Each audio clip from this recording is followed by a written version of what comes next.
அனைவருக்கும் வணக்கம். நேரிலெல்லாம் நேர்களுக்காக நான் VS சோமா. ஊட்டி மலை ரயில் பற்றி பார்க்கலாம்.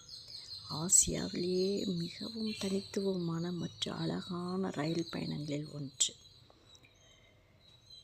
இது யுனெஸ்கோ உலக பாரம்பரிய சின்னமாக அங்கீகரிக்கப்பட்டுள்ளது. மேட்டுப்பாளையம் ஊட்டி இது மிக நீண்ட பயணம், சுமார் 5 மணி நேரம் ஆகும்.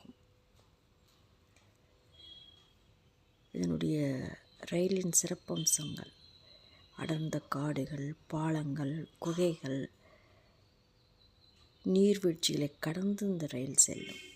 இது இந்தியாவின் மிகவும் மெதுவான ரயில் ஆகும். இதன் வேகம் மணிக்கு சுமார் 10 கிலோமீட்டர் மட்டுமே. நன்றி.